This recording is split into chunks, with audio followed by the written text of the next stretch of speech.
प्रभु यीशु मसीह के सामर्थी नाम में आप सबों को जय मसीह की। आज के मनन का भाग हमने लिया है पुराने नियम की किताब होशे अध्याय 13 उसकी 2 आयत और लिखा है, अब वे लोग पाप पर पाप बढ़ाते जाते हैं और अपनी बुद्धि से चांदी ढाल कर ऐसी मूर्तें बनाते हैं जो कारीगरों ही से बनी। उन्हीं के विषय में लोग कहते हैं, जो नरभेद करे वे बछड़ों को चूमे। अजीजों, होशे नबी की किताब के बारे में जब आप और मैं पढ़ते हैं तो वहां पर बार बार परमेश्वर के लोगों को यह चेतावनी दी गई कि वे मूर्ति पूजा से दूर रहें। उन्हें बार बार ये चेतावनी दी गई कि वे दूसरे ईश्वरों की इबादत से अपने आप को बचाएं, अर्थात जो झूठे ईश्वर हैं उस समय के, उनसे अपने आप को बचाएं। और एक बात मैं आपसे कहना चाहता हूं कि परमेश्वर का वचन यह भी कहता है कि प्रभु हमारा इन सब बातों से जलन रखने वाला परमेश्वर है। लेकिन अजीजों, यह समस्या आज के समय में भी है। हम मसीह लोग कहते हैं कि पास्टर जी, मैं तो मूर्ति पूजा नहीं करता, मैं अपने घर में किसी भी प्रकार की मूर्ति नहीं रखता, ना यीशु की ना मरियम की, किसी की भी मूर्ति मैं नहीं रखता हूं। आप कैसे कह सकते हैं कि मैं मूर्ति पूजा करता हूं? अजीजों, वास्तव में मूर्ति पूजा क्या है? मूर्ति पूजा का मतलब यह है कि आप एक इमेज को बनाते हैं और आप उसको दंडवत करते हैं। लेकिन हो सकता है कि आप किसी भी तरीके से आपके घर में ना यीशु की मूर्ति है ना किसी की मूर्ति है, लेकिन हो सकता है आपने अपने मन के भीतर कुछ लोगों की इमेज बना रखी है और आप उनका अनुकरण करना चाहते हैं। उदाहरण के लिए मैं कुछ लोगों को जानता हूं जो बड़े मशहूर पासबानों के भक्त जैसे हैं। उनके समान उठना, उनके समान बैठना, उनके समान कपड़े पहनना, उनके समान आवाज निकालना, उनके समान इबादत करना, उनके समान प्रचार करना, हूबहू उनकी नकल उतारना और अपने आप को उनके मानी जिस तरीके से वे हैं उस रूप में अपने आप को ढालना भी एक प्रकार की मूर्ति पूजा है। प्रभु ने आपको यूनिक बनाया। काफी साल पहले परमेश्वर ने इस भेद को मुझे समझाया।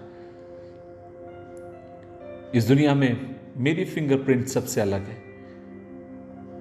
मेरा चेहरा सबसे भिन्न है। परमेश्वर ने मुझे अद्भुत तरीके से बनाया, सबसे अलग परमेश्वर ने मुझे बनाया। और परमेश्वर चाहता है कि मैं अपनी इस भिन्नता में, अपनी इस यूनिकनेस में, इंग्लिश में और अच्छा लगता है, इस यूनिकनेस में, अनोखेपन में अपने परमेश्वर की इबादत करूं। और अगर मुझे किसी के मानिद अगर बनना है तो फिर मैं यीशु मसीह के मानिद होते चले जाऊं, ना किसी इंसान के, ना किसी पासबान के, ना किसी भविष्यवक्ता के। हाँ, ये बात मैं जरूर मानता हूं कि जब आप किसी के संग रहते हैं, किसी के साथ रहते हैं, खासकर किसी आत्मिक परमेश्वर के जन के संग, धीरे धीरे कई बातें उनकी आपके भीतर आप आते हुए देखेंगे। वो ऑटोमेटिक होगा, वो अभिषेक के साथ आएगा। लेकिन जब आपकी आदर, आपकी भक्ति अगर आराधना में बदल जाती है, वह आपके लिए मूर्ति पूजा बन जाती है।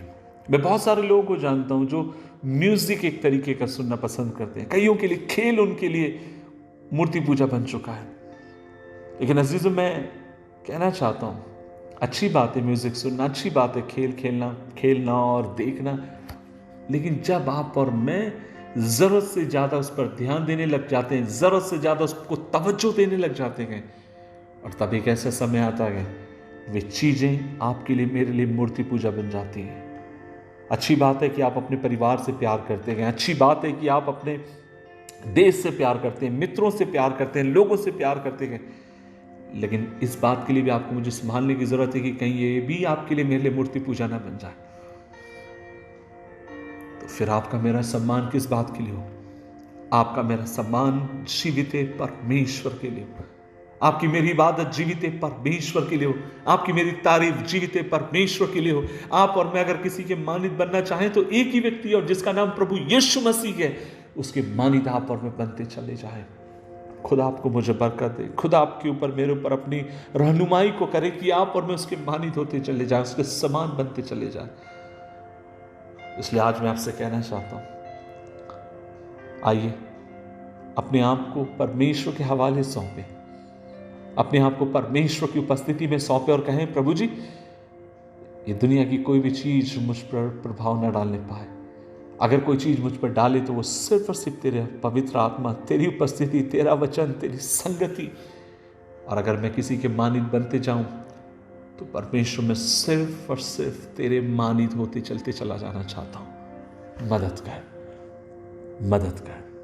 दुआ करें। प्रभु जी, आज हम मिलकर धन्यवाद देते हैं इस दिन के लिए, और आज हम मिलकर दुआ करते हैं प्रभु जी, हमारे जीवन में ऐसी कोई चीज, ऐसा कोई रूप खुदावन, यदि हमारे दिलों में और हमारे मनों में अगर ऐसी कोई प्रतिमा है, कोई रूप है, प्रभु जी अनुग्रह दे कि उसे हम अलग करने पाए।